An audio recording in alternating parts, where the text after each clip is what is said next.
Nesse vídeo daqui eu quero falar para você sobre uma tecnologia que está sendo implementada dentro do Blender que pode modificar o mercado de renderização para sempre. Nós estamos falando de uma tecnologia que com certeza vai bater de frente com softwares como V-Ray, Corona Render e ainda pode concorrer diretamente com a própria Unreal Engine 5.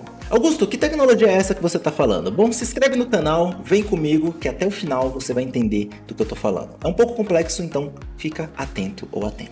A tecnologia de Path Guiding é uma evolução direta da tecnologia de Path Tracing. E a tecnologia de Path Tracing, que já é utilizada no V-Ray, no Corona, no Cyclops, dentro do Blender e até mesmo na Unreal Engine, é uma evolução direta do antigo Ray Tracing. E o Path Guiding, que é uma evolução direta disso, faz com que o renderizador detecte aonde ele tem que colocar os raios de luz para reduzir o ruído da cena ainda mais rápido. Isso mata dois coelhos com uma cajadada. O primeiro coelho que vai morrer nessa metáfora aqui é o coelho dos renders de interiores, porque interiores sem Path Guiding podem ter resultados como esse daqui.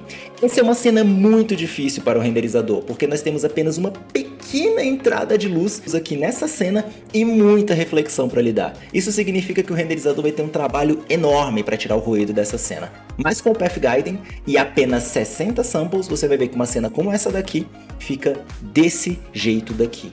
Olha como que a quantidade de ruído foi drasticamente reduzida simplesmente porque você aplicou um algoritmo de Path Guiding e permitiu que o Blender detectasse onde ele tinha que jogar os raios de luz para reduzir o ruído o máximo possível. Então isso daqui é uma melhora dramática. E o segundo coelho que vai morrer aqui na nossa metáfora é o coelho do Caustics. O Blender ele já tem o Caustics causado por Path Tracing. Entretanto, para você utilizar esse Caustics, você precisa de uma quantidade massiva de samples, porque demora muito tempo para o Blender detectar que ele tem que mandar raios de luz para gerar aquele Caustics. Enquanto que, quando você liga o algoritmo de Path Guiding, imediatamente ele vai começar a detectar que o Caustics está acontecendo e ele vai mandar mais raios de luz para aquela posição para que o Caustics seja gerado. Então aqui você está vendo uma renderização de 512 samples sem Path Guiding, e quando eu ligo o Path Guiding nessas mesmas 512 samples, você tem Caustics realistas sendo gerados dessa maneira aqui. Estamos falando de renders de interiores muito mais rápidos e muito mais eficientes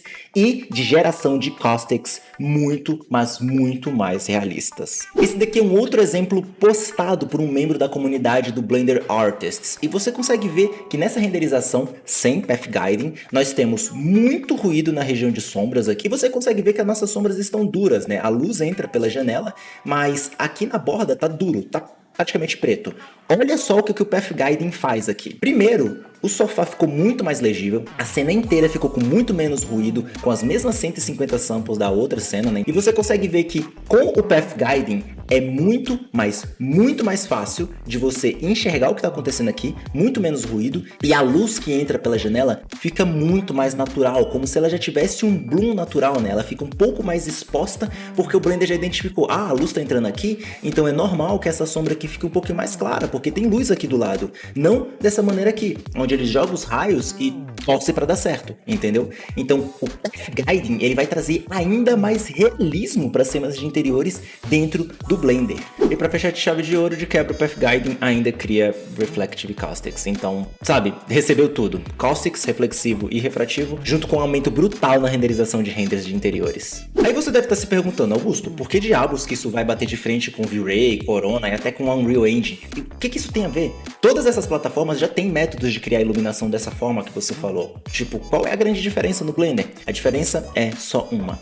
Isso daqui vai estar sendo executado na GPU. Isso, na placa de vídeo. Placas de vídeo, obviamente, são muito mais eficientes do que processadores para processamento gráfico. Placas de vídeo, sabe? Graphics Cards. Elas são feitas para isso. Então, num primeiro momento, o Blender implementou isso para a CPU. Eles já estão fazendo a transição disso para a GPU, para placas de vídeo. Então, nós estamos falando de renderizações muito mais rápidas, mais realistas, que trazem mais elementos sem adicionar cliques na placa de vídeo. Quando a gente fala de placa de vídeo, a gente fala de um hardware que está cada vez mais forte, mais poderoso e que vai possibilitar a renderização de Path Tracer em tempo real. Dessa maneira, o Blender está trazendo para si uma feature que otimiza a renderização dentro da placa de vídeo, e as placas de vídeo estão ficando cada vez mais fortes, cada vez estamos mais próximos de uma renderização em tempo real. As tecnologias inseridas dentro do Corona Render são incríveis, exatamente porque elas criam uma iluminação, uma renderização